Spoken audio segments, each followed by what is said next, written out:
Mis hermanos y hermanas, es un placer tenerles aquí para nuestro tema de hoy. El título de nuestro tema es Cuando se cumplió el tiempo. Y antes de comenzar queremos pedir la presencia de nuestro Dios. Así que les invito a inclinar sus rostros con reverencia y vamos a elevar una oración al Señor. Padre Celestial, gracias te damos por tus múltiples bendiciones. Gracias por tu palabra, que es una guía segura en un mundo que anda tan confundido. Pedimos la dirección de tu Santo Espíritu para que podamos entender y recibir el mensaje que tienes para nosotros. Gracias de antemano te damos.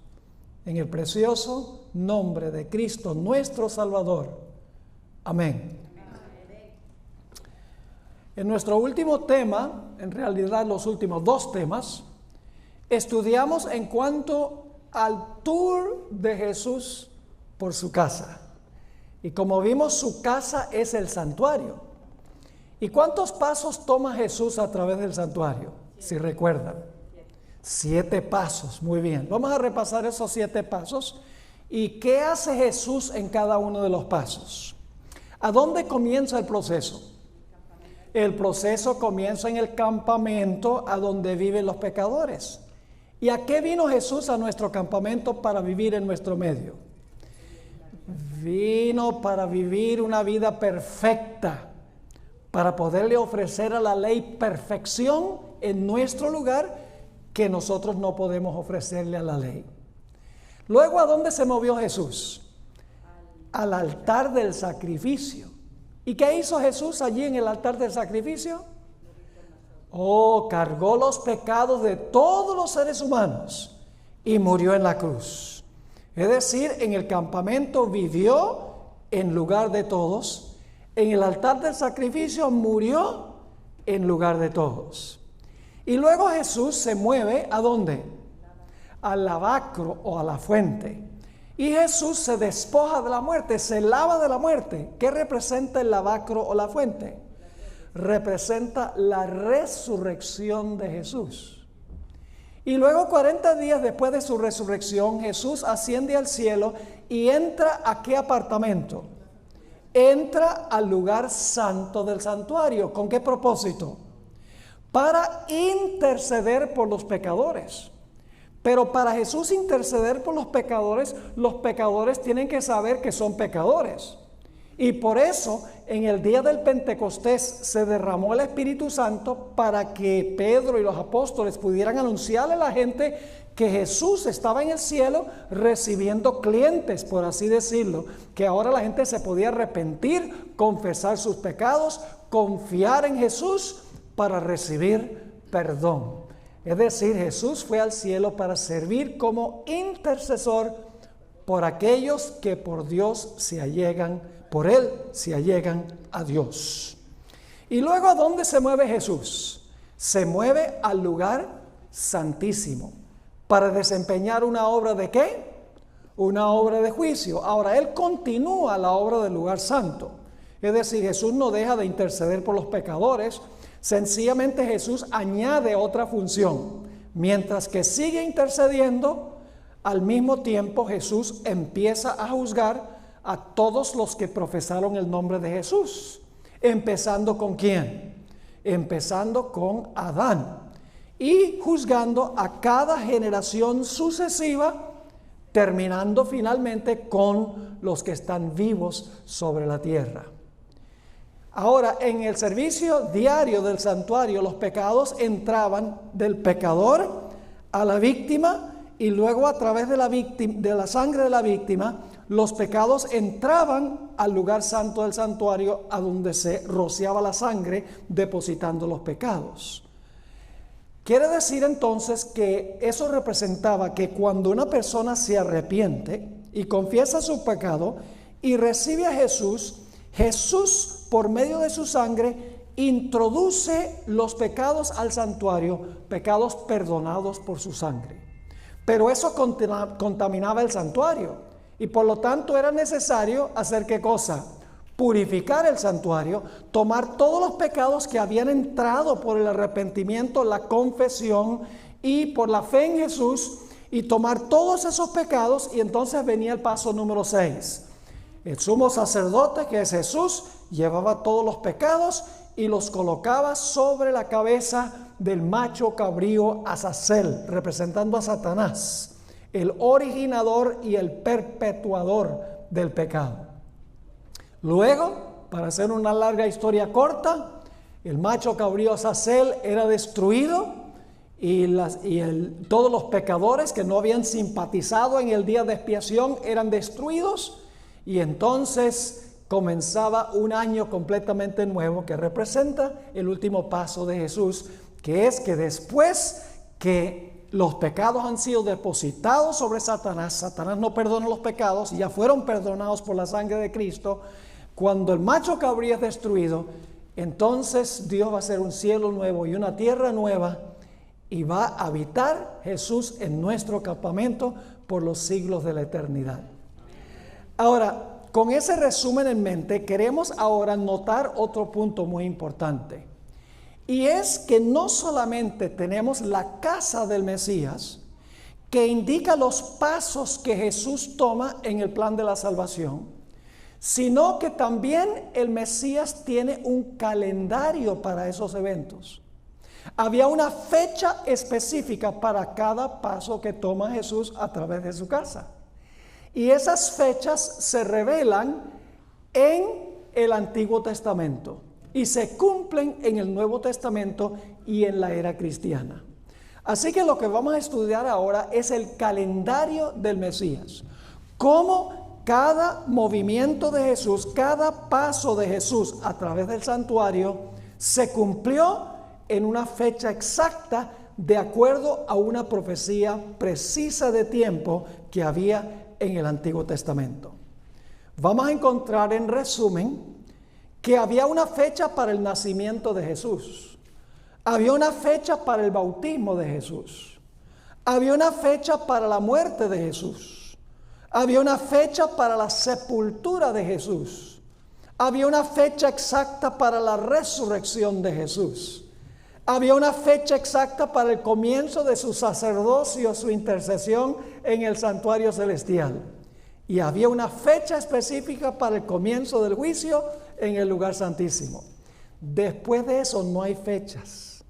No hay una fecha para cuando el Señor Jesús coloque los pecados sobre la cabeza de Azazel. Ni tampoco hay una fecha para cuando Él haga cielos nuevos y tierra nueva. Es decir, nosotros no conocemos la fecha. Dios sí tiene la fecha cuando va a colocar los pecados sobre el macho cabrío. Tiene en su mente la fecha cuando va a ser cielos nuevos y tierra nueva, pero no nos ha revelado a nosotros la fecha del paso número 6 y del paso número 7. Solamente ha revelado la fecha para los primeros 5 pasos de Jesús a través del santuario. Ahora quiero leer una cita muy significativa que encontramos en el libro El deseado de todas las gentes, página 23. Los planes de Dios no conocen ni premura ni demora. Los planes de Dios se cumplen en la fecha exacta en que Dios dijo que se van a cumplir. Fíjense esta cita tan interesante. La venida del Salvador había sido predicha en el Edén. Cuando Adán y Eva oyeron por primera vez la promesa, esperaban que se cumpliese pronto. Cuando Dios dijo que la simiente de la mujer le iba a dar el golpe en la cabeza a la serpiente, ellos dijeron, esto se va a cumplir rápido. Sigue la cita. Dieron gozosamente la bienvenida a su primogénito, esperando que fuese el libertador. Pero el cumplimiento de la promesa tardó. Los que le recibieron primero murieron sin verlo. Desde los días de Enoc, la promesa fue repetida por medio de patriarcas y profetas, manteniendo viva la esperanza de su aparición, y sin embargo no había venido. La profecía de Daniel revelaba el tiempo de su advenimiento, pero no todos interpretaban correctamente el pasaje. Transcurrió un siglo tras otro, y las voces de los profetas cesaron. La mano del opresor pesaba sobre Israel, y muchos estaban listos para exclamar, se han prolongado los días y fracasa toda visión. Fíjese lo que la gente estaba propensa a decir. Como no se había cumplido la promesa, dice, se han prolongado los días y fracasa toda visión. Pero ahora viene la parte clave. Pero, como las estrellas en la vasta órbita de su derrotero señalado, los propósitos de Dios no conocen premura ni demora. Dios no se apura a hacer las cosas antes de tiempo, ni se dilata más allá del tiempo que ha establecido. Para todo Dios tiene una fecha. Y vamos a ver eso en nuestro estudio de hoy. Ahora vamos a hablar del momento en que Jesús vino a nuestro campamento, el momento de la encarnación. ¿Será que Dios tenía una fecha exacta en su calendario para la encarnación de Jesús? Sí la tenía, pero no nos la reveló a nosotros. Porque Él sabía que si nos revelaba la fecha del nacimiento de Jesús, que íbamos a idolatrar la fecha y a olvidarnos de la persona que tuvo el cumpleaños, por así decirlo. Así que Dios nos reveló la fecha, aunque se celebra el 25 de diciembre, pero mis hermanos y hermanas, Jesús no nació el día 25 de diciembre. Es una imposibilidad. Dios no reveló la fecha porque no quería que se idolatrara la fecha en vez de venerar al Salvador nacido. Ahora usted dice, ¿cómo sabemos que Dios tenía en su calendario una fecha para el nacimiento de Jesús, aunque no nos la reveló a nosotros? Vamos a Gálatas, el capítulo 4 y el versículo 4. Gálatas, el capítulo 4 y el versículo 4. Fíjense lo que dice con cuidado. Pero cuando vino el cumplimiento del tiempo, interesante expresión, ¿verdad? Pero cuando vino el cumplimiento del tiempo, Dios envió a su Hijo, nacido de mujer y nacido bajo la ley, para que redimiese a los que estaban bajo la ley, a fin de que recibiésemos la adopción de hijos. ¿Cuándo fue que Jesús nació? ¿Cuándo vino qué? El cumplimiento del tiempo. ¿Dios tenía un momento exacto para el nacimiento de Jesús en la historia? ¿Cómo no? Y ustedes dicen, pastor, ¿cómo sabe usted que esa expresión cumplimiento del tiempo indica cuando llegó el momento fue que nació Jesús? Porque hay otro versículo que tiene una expresión muy similar. Se refiere al comienzo del ministerio de Jesús. Ustedes saben que Jesús se bautizó y enseguida comenzó su ministerio. Ahora vamos al Evangelio según San Marcos y ustedes van a notar ahí algo muy interesante. Dice Jesús, enseguida después de su bautismo, Jesús dice, el tiempo se ha cumplido, el reino está cerca, arrepentíos y creed el Evangelio. Fíjense, el tiempo se ha cumplido, cuando vino el cumplimiento del tiempo. Ahora, ¿a qué se refirió Jesús cuando comenzó su ministerio recién bautizado? Y dice aquí, el tiempo se ha cumplido. Voy a leerles una cita que encontramos en El Deseado de Todas las Gentes, páginas 199 y 200. Había una profecía que se conoce como la profecía de las 70 semanas. En un momento vamos a ver algo en cuanto a esa profecía. Dice esta cita, la nota predominante en la predicación de Cristo era, el tiempo es cumplido y el reino de Dios está cerca. Arrepentíos y creed al Evangelio. Está citando Marcos 1:15.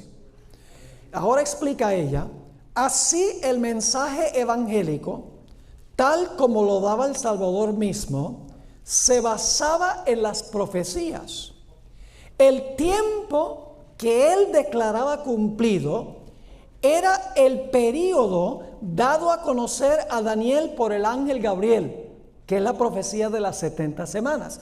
Cuando Jesús dijo el tiempo se ha cumplido, se refería al fin de las primeras 69 semanas de la profecía de las 70 semanas. Sigue diciendo o escribiendo, en el año 27 de nuestra era, Jesús en ocasión de su bautismo recibió la unción del Espíritu Santo y poco después empezó su ministerio. Entonces fue proclamado el mensaje, el tiempo es cumplido.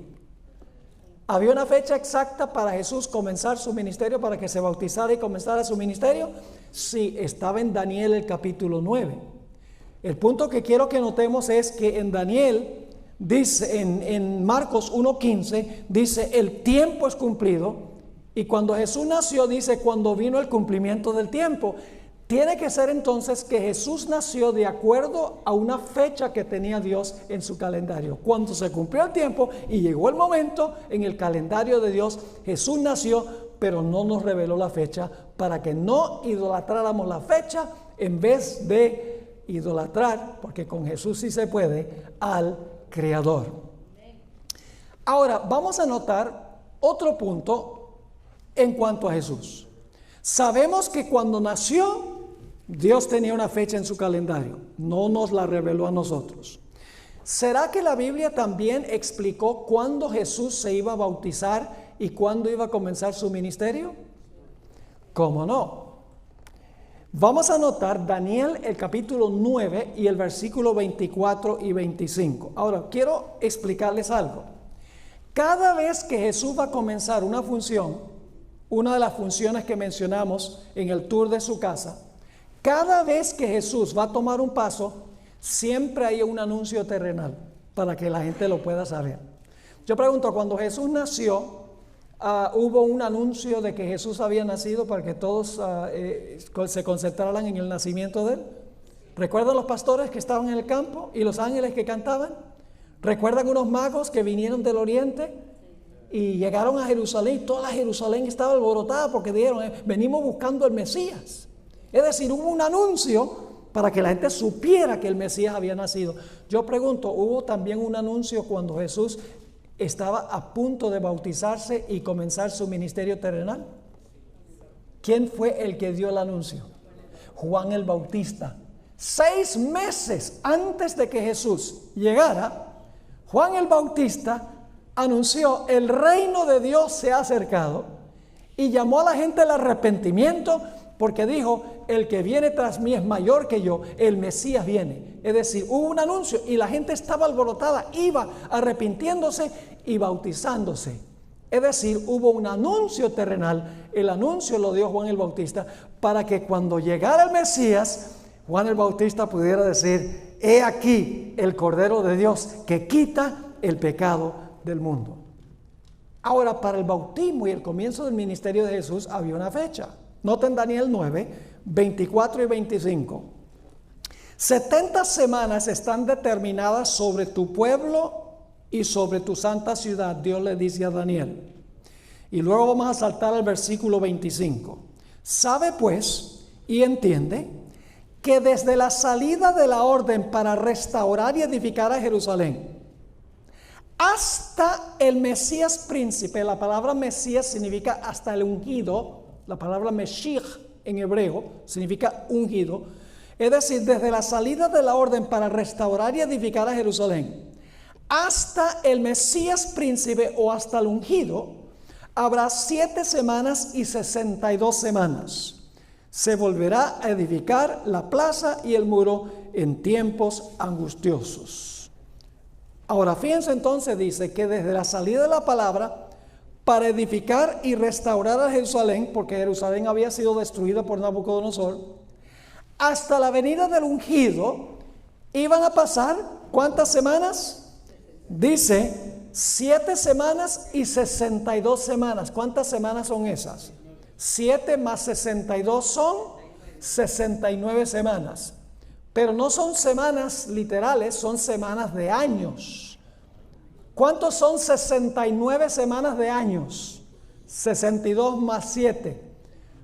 Bueno, son 483 años.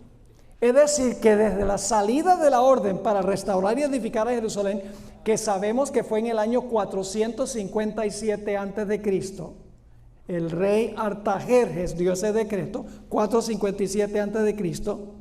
Tenemos que ir hacia adelante 483 años o 69 semanas, que no son días literales, sino años.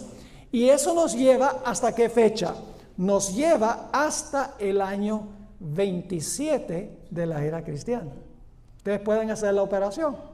Desde el 457 antes de Cristo hasta el año 27 después de Cristo, hay un periodo de 483 años. Es decir, Jesús tenía que aparecer para bautizarse exactamente 483 años después que se dio la orden para restaurar y edificar a Jerusalén. ¿Será que eso ocurrió? ¿Será que el Mesías apareció cuando debía aparecer? No hay duda. Noten Juan, el capítulo 1 y el versículo 40 y 41. San Juan 1 y el versículo 40 y el versículo 41. Jesús se acaba de bautizar. Y ahora Andrés viene a su hermano Pedro y le dice a Pedro: hemos hallado al Mesías. ¿Qué le dice Andrés a Pedro? A su hermano espiritual. Le dice ¿qué? ¿Hemos hallado a quién? Al Mesías. Recuerden que la palabra Mesías significa ungido. Vamos a leer ese versículo. Juan 1, 40. Andrés, hermano de Simón Pedro, era uno de los dos que habían oído a Juan y habían seguido a Jesús. Este halló primero a su hermano Simón y le dijo: hemos hallado al Mesías, que traducido es el Cristo. Es decir, Cristo en griego es lo mismo que Mesías en hebreo. Así que Jesús se bautiza y poco después Andrés le dice a Pedro: hemos hallado al ungido, hemos hallado al Mesías. Ahora la pregunta es: ¿cuándo fue que Jesús fue ungido? ¿Cuándo se realizó el ungimiento de Jesús? Vamos al libro de Hechos, el capítulo 10 y el versículo 36 al 38. Hechos 10, 36 al 38. Vamos a ver cuándo es que Jesús fue ungido. Dice: Dios envió mensaje a los hijos de Israel, anunciando el evangelio de la paz por medio de Jesucristo. Este es el Señor. Vosotros sabéis lo que se divulgó por toda Judea, comenzando desde Galilea, después del bautismo que predicó Juan. ¿Cómo? Ahora escuchen esto: cómo Dios ungió con el Espíritu Santo y con poder a Jesús de Nazaret. ¿Cuándo es que Jesús fue ungido? Cuando recibió ¿qué cosa? Cuando cayó sobre el Espíritu Santo. Yo pregunto: ¿cuándo cayó sobre él el Espíritu Santo? Cuando fue bautizado. Entonces mi pregunta es esta: ¿había una fecha establecida por Dios cuando Jesús iba a ser bautizado y cuándo iba a comenzar su ministerio? ¿Cómo no? 457 hasta el año 27 de la era cristiana, 483 años entre cuando se dio el decreto y cuando apareció el Mesías, el ungido, Cristo Jesús. Había una fecha para el bautismo de Jesús y para el comienzo de su ministerio. Dios tenía esa fecha en su calendario. En el libro de Daniel reveló esa fecha a nosotros, a los seres humanos.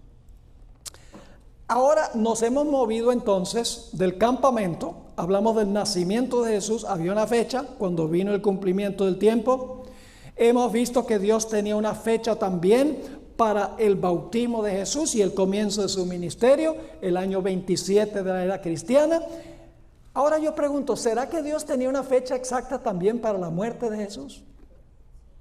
¿Ustedes creen que tenía una fecha exacta que anunció con mucha anticipación de que Jesús iba a morir en cierta fecha? ¿Cómo no? Ahora queremos notar algunos versículos muy interesantes. Todos están en el Evangelio según San Juan. Ahora, ustedes recuerdan varios de estos versículos. Jesús en repetidas ocasiones decía: todavía no ha llegado mi ¿qué? Todavía no ha llegado mi hora, decía Jesús durante todo su ministerio.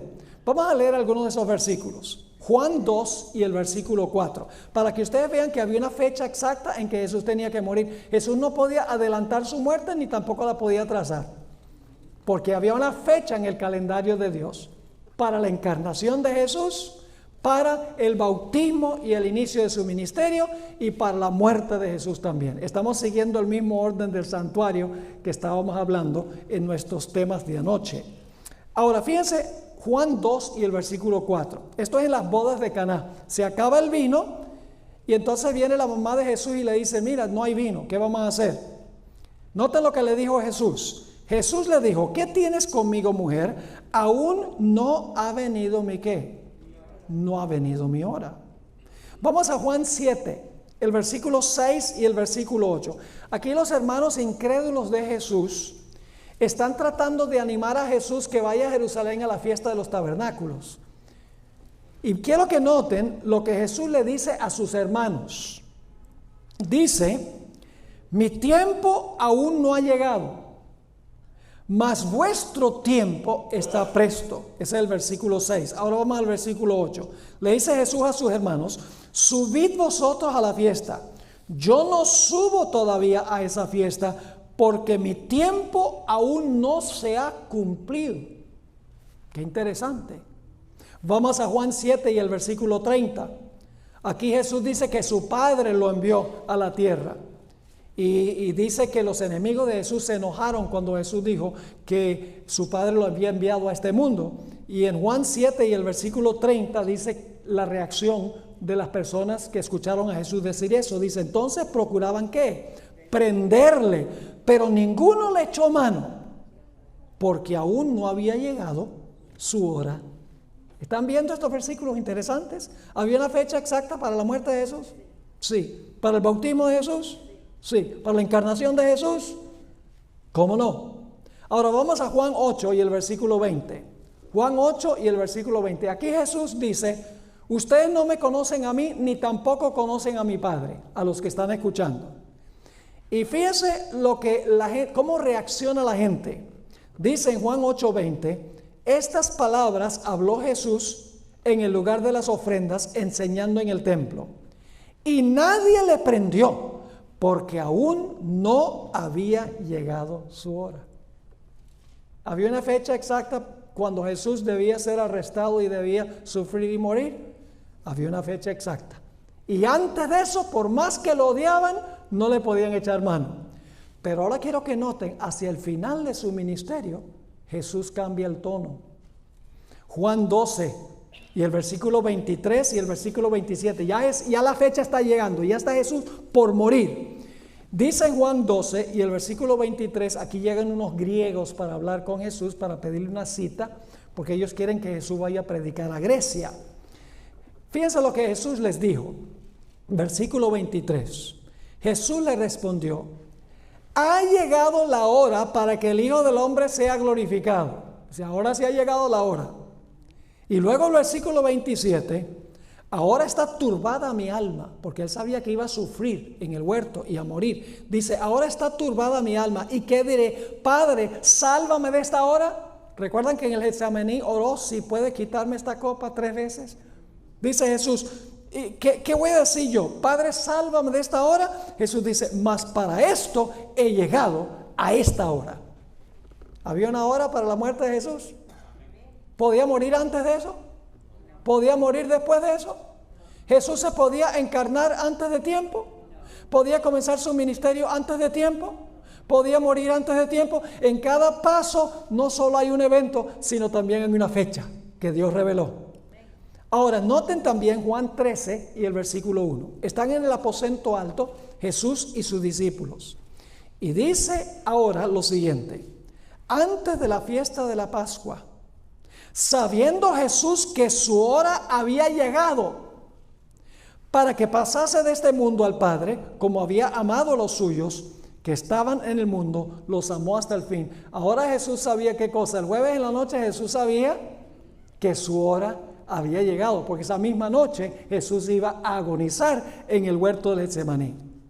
Noten lo que dice Juan 17 y el versículo 1. Esta es la oración intercesora de Jesús por sus discípulos. Juan 17 y el versículo 1. Dice: estas cosas habló Jesús, y levantando los ojos al cielo dijo: Padre, la hora ha llegado. Glorifica a tu Hijo, para que también tu Hijo te glorifique a ti. Así que Jesús dice: la hora llegó. Y ustedes saben que la cruz es gloriosa, aunque es un poco macabro el asunto de la muerte de Jesús, pero es glorioso porque salva a la raza humana. Por eso el apóstol Pablo dijo: lejos esté de mí gloriarme, sino en qué cosa, en la cruz de Cristo. Así que Jesús dice: la hora ha llegado.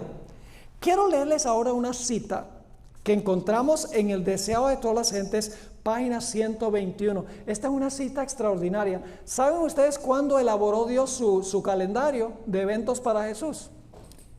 El Padre y el Hijo se sentaron en el cielo antes que Jesús viniera a este mundo y planificaron todo el itinerario de Jesús. Ya todo estaba planeado de antemano. Y ustedes dicen, ¿cómo sabemos eso? Fíjense esta cita extraordinaria.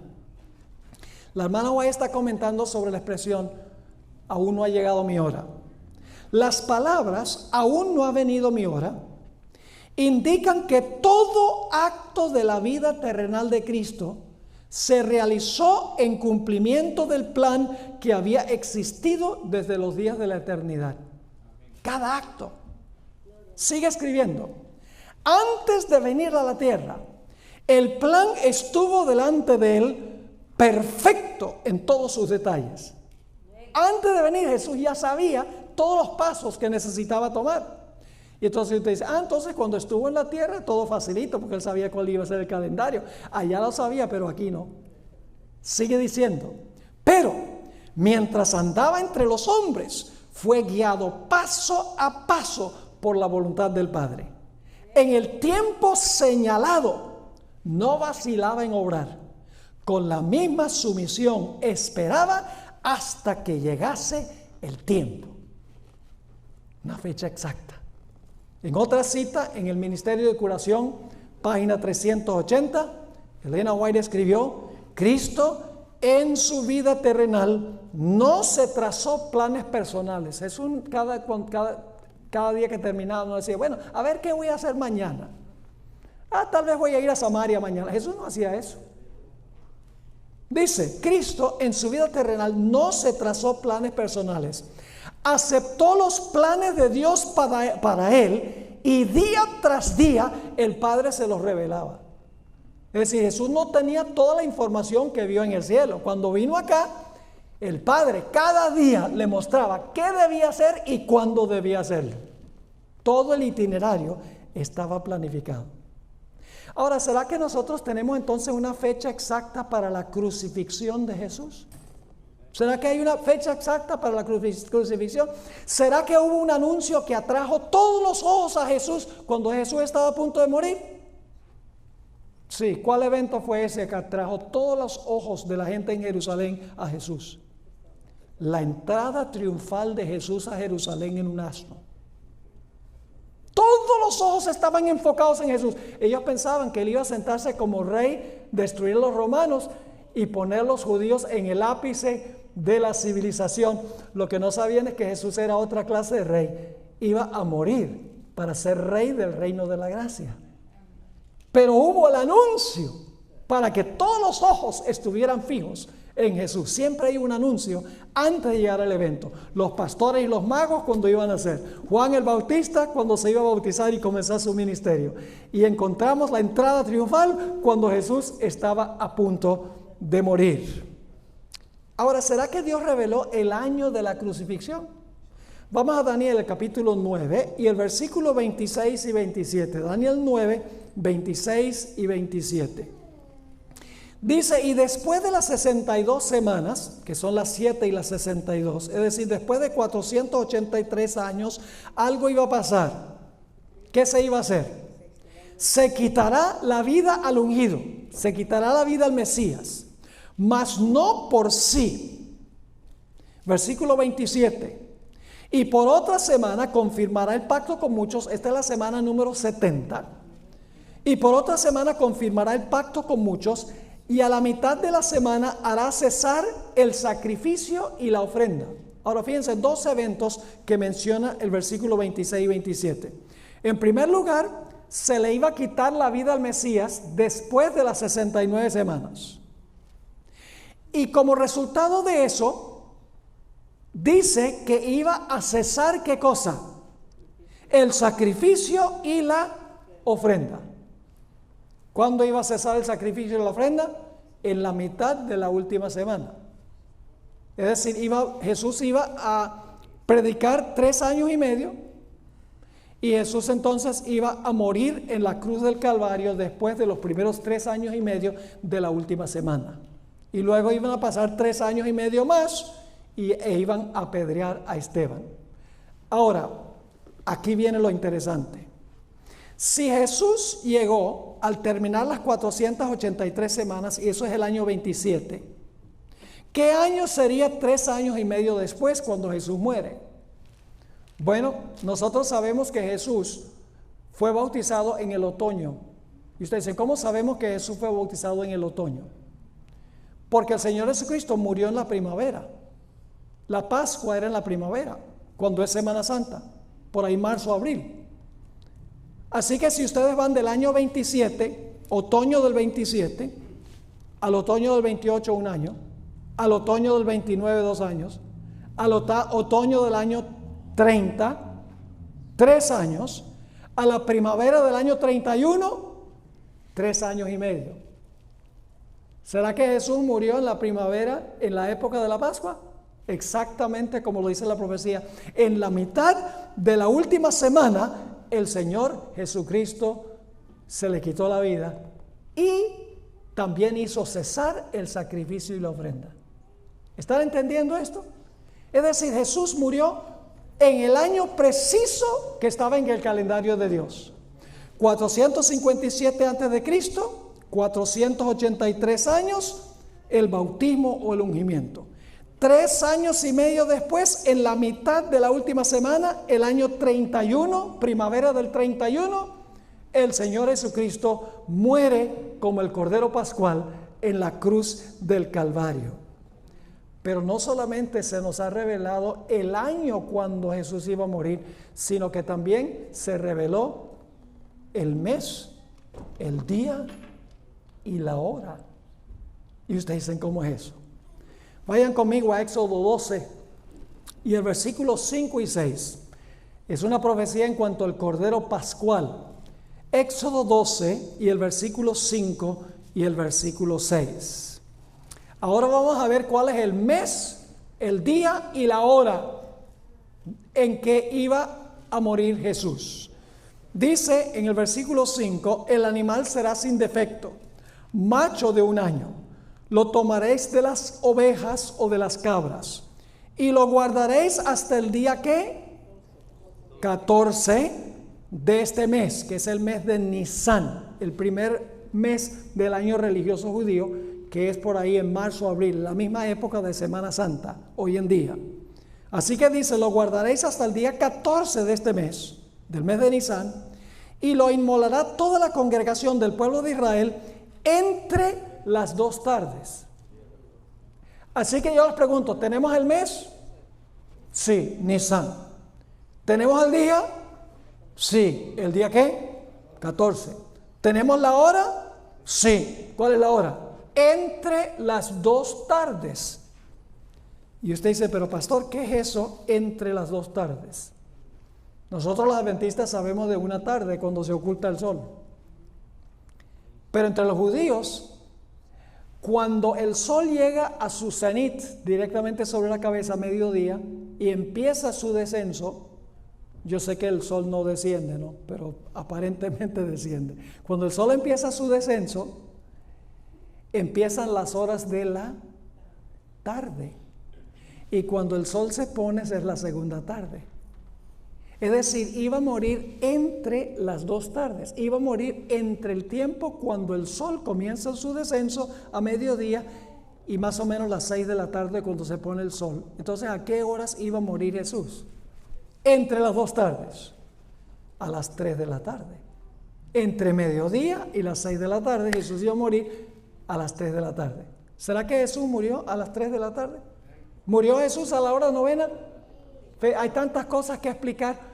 Nosotros hoy en día calculamos las horas diferentes. En la Biblia, la hora tercera son las 9 de la mañana. La hora sexta es mediodía. La hora novena son las 3 de la tarde. Ahora, la pregunta es, ¿cuándo fue que el Señor Jesucristo murió? Vamos a Mateo 27 y el versículo 45 y 46. Mateo 27, 45 y 46 para ver a qué horas murió Jesús. Dice allí, y desde la hora sexta, que es mediodía, hubo tinieblas sobre la tierra hasta la hora ¿qué? Novena. Y luego dice, cerca de la hora novena, es decir, estaba por llegar las 3 de la tarde. Jesús clamó a gran voz diciendo, Elí, Elí, lama sabactani. Esto es, Dios mío, ¿por qué me has desamparado? Y luego en Mateo 27, 50 al 53, enseguida después habla de su muerte. Dice allí, mas Jesús, habiendo otra vez clamado a gran voz, entregó el Espíritu. Entonces yo pregunto, ¿a qué horas del día murió el Señor Jesucristo? A las 3 de la tarde. Entonces fíjense, tenemos el año 31. ¿Qué época del año? La primavera, porque es el Cordero Pascual. Tenemos el mes, ¿cuál es el mes? Nisan. Tenemos el día, ¿cuál es el día? 14. Y tenemos la hora, ¿qué horas? Las 3 de la tarde. Qué extraordinario. Jesús cumplió el calendario con precisión absoluta. Ahora, ¿recuerdan que leímos que dice que haría cesar el sacrificio y la ofrenda?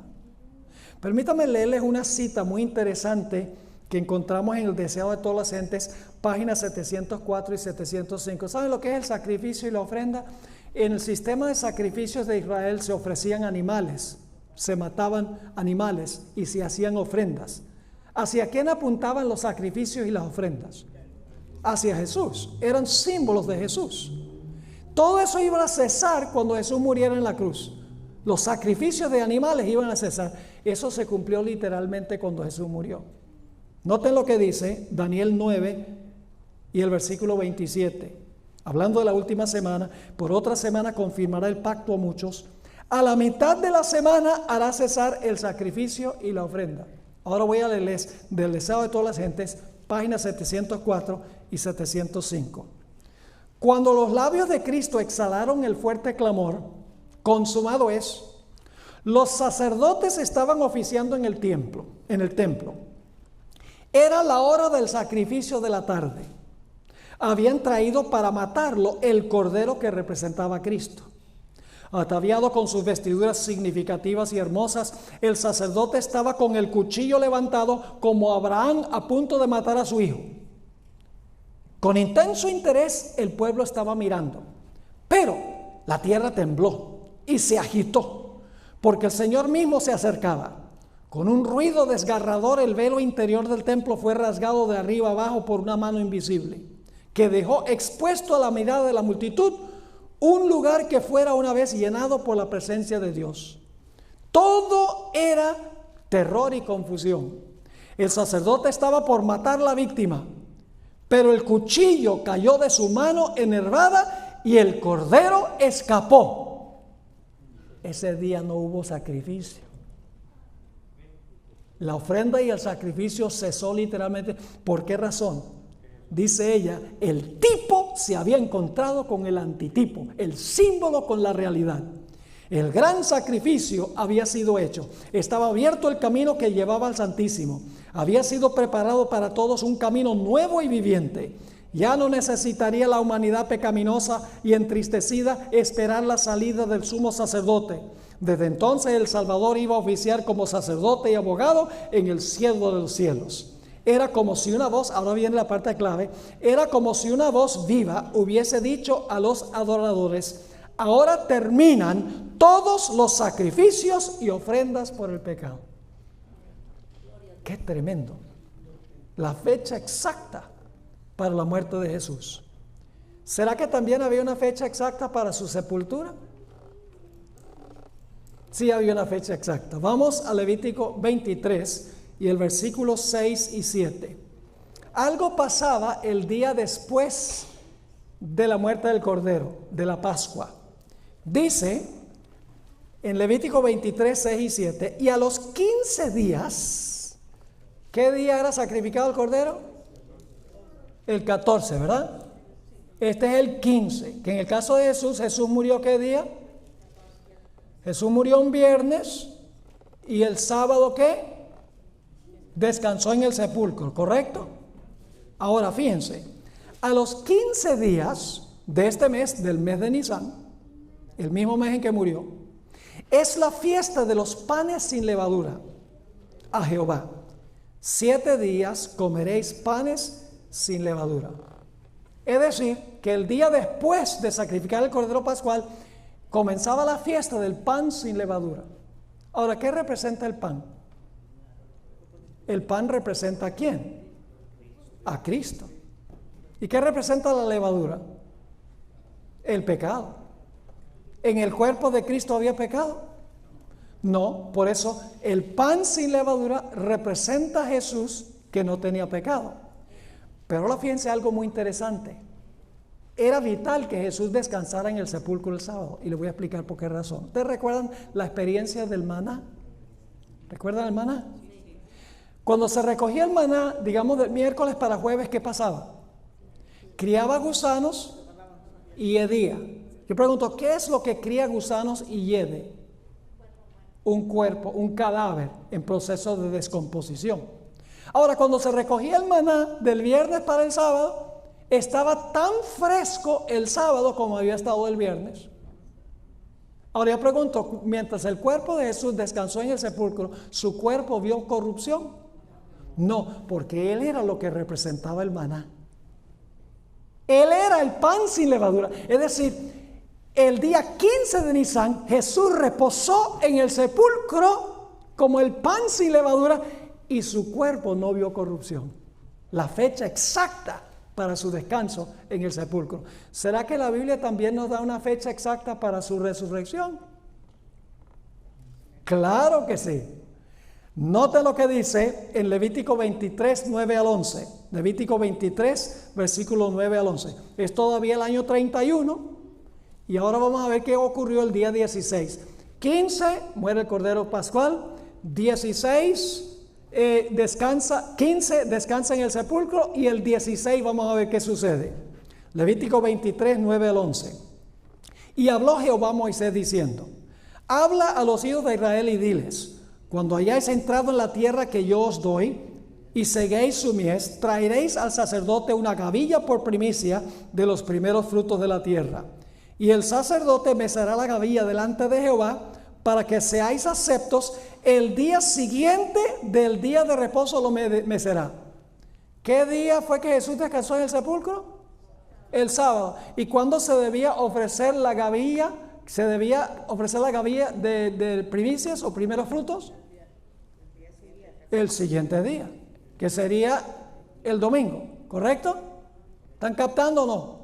Cordero Pascual, 14, descansa en el sepulcro, no ve corrupción porque es pan sin levadura. Y luego el 16 se mece la gavilla delante del Señor. Ahora, ¿qué representa eso? ¿Qué representaba la mecida de la gavilla delante del Señor? Vamos a 1 Corintios 15 y el versículo 22 y 23. 1 Corintios 15 y el versículo 22 y el versículo 23. Porque así como en Adán todos mueren, también en Cristo todos serán vivificados, pero cada uno en su debido orden. Las primicias, Cristo las primicias, luego los que son de Cristo en su venida. ¿Quién cumple la fiesta de las primicias? Cristo. ¿Y qué evento de su vida cumple las primicias? Su resurrección. ¿Qué día murió Jesús como el Cordero Pascual? El viernes. ¿Qué día reposó en el sepulcro cumpliendo el pan sin levadura? El sábado. ¿Qué día resucitó para cumplir las primicias? El domingo. Fechas exactas para su nacimiento, para el comienzo de su ministerio y su bautismo, para su muerte, para su sepultura y para su resurrección. Extraordinario. Ahora el tiempo se ha ido tan rápido que no sé si voy a poder terminar. Pero vamos al siguiente paso, que es el comienzo del ministerio de Jesús en el lugar santo. ¿Será que Dios reveló la fecha cuando Jesús iba a comenzar su sacerdocio en el cielo, en el lugar santo? ¿Les parece? Vamos a Levítico 23, 15 y 16. Levítico 23 y el versículo 15 y el versículo 16. Dice allí: y contaréis desde el día que sigue al día de reposo, es decir, desde el día que se meció la gavilla, desde el día que ofrecisteis la gavilla de la ofrenda mecida, 7 semanas serán cumplidas, es decir, iban a pasar 49 días, hasta el día siguiente del séptimo día, es decir, 50 días después de mecerse la gavilla, dice, contaréis 50 días, entonces ofreceréis el grano nuevo a Jehová. ¿Qué sucedió exactamente 50 días después de la resurrección de Cristo? Se derramó el Espíritu Santo en el día del Pentecostés, que era un anuncio terrenal que Jesús había comenzado su ministerio como sumo sacerdote en el santuario celestial. Es decir, la profecía se cumplió con exactitud. Exactamente 50 días después de la resurrección de Cristo, se ven lenguas de fuego y un recio viento. El Espíritu Santo cae sobre los miembros de la iglesia para que ellos ahora proclamen que Jesús está en el cielo, intercediendo por los pecadores, que la gente se arrepienta, confiese sus pecados, confíe en Jesús para recibir el perdón de los pecados. Es decir, se daba una fecha exacta para el comienzo del ministerio celestial de Jesús en el lugar santo. ¡Qué extraordinario! Ahora, después de la fiesta del Pentecostés, después de comenzar Jesús su ministerio en el lugar santo, donde hay una fecha exacta, 50 días después de la resurrección, después de eso, en el año judío había un largo verano seco y sin lluvia. Ese periodo representa el tiempo en que la iglesia apostató del Señor y no hubo lluvia durante los 1260 años de la historia de la iglesia. Simbólicamente, la ausencia de lluvia literal representa el periodo en que el papado dominó y había apostasía en la iglesia. Es decir, en Israel, después de las primeras 4 fiestas, un verano árido. Pero ese verano árido era interrumpido en el otoño por la fiesta de las trompetas. Se anunciaban, las trompetas anunciaban que iba a comenzar el día de expiación. Ahora yo pregunto, en la historia de la iglesia cristiana, ¿hubo un evento donde se anunció que estaba por comenzar el juicio? ¿Han oído hablar alguna vez del movimiento millerita? Guillermo Miller y sus colaboradores que anunciaron la hora del juicio está por llegar. Se cumplió en la antesala del año 1844, se anunció con voz de trompeta que Jesús estaba a punto de comenzar, ¿qué cosa? El juicio. La fiesta de las trompetas se cumplió también a su tiempo, anunciando el comienzo del día de la expiación. Ahora yo pregunto, ¿había una fecha exacta para el día de expiación también? Sí. En Daniel 8:14, Daniel 8 y el versículo 14 dice: hasta 2300 tardes y mañanas, y luego el santuario será purificado, que se refiere al juicio, limpiar el santuario de los pecados. Y no tengo tiempo de entrar en todos los detalles, pero los adventistas que conocen saben muy bien que la profecía de los 2300 días comienza en el año 457 a.C. y luego avanza unos 2300 años y llega al año 1844. Pero Dios no solamente reveló el año, sino que también reveló el mes y el día. Noten Levítico, el capítulo 23 y el versículo 26 y 27, hablando del día de expiación, que es el día del juicio, el día de la purificación del santuario. Dice: también habló Jehová a Moisés diciendo: a los 10 días del mes séptimo, este es el mes séptimo del año religioso judío, es más o menos por ahí el mes de octubre, septiembre, octubre en nuestro calendario. Así que dice: a los 10 días de este mes séptimo será el día de expiación. Tendréis santa convocación, afligiréis vuestras almas y ofreceréis ofrenda encendida a Jehová. Ahora, ¿qué día y qué mes en 1844 equivalía al día 10º y al mes séptimo? Los judíos conservadores, según la investigación que hicieron los pioneros de la iglesia adventista, descubrieron que en 1844 el equivalente del mes séptimo, el día 10 del mes séptimo, equivalía al día 22 de octubre. Es decir, Dios no solamente reveló el año cuando iba a comenzar el juicio celestial, sino que Dios también reveló el mes y el día en que iba a comenzar ese juicio. Todo estaba en Daniel 8:14 y en las fiestas judías en Levítico, el capítulo 23 y el versículo 26 y 27. Yo pregunto, ¿en cada caso hay un anuncio poderoso de que Jesús está por comenzar algo? ¿Cómo no? Ahora, esa es la última fecha que revela Dios en el calendario de Jesús.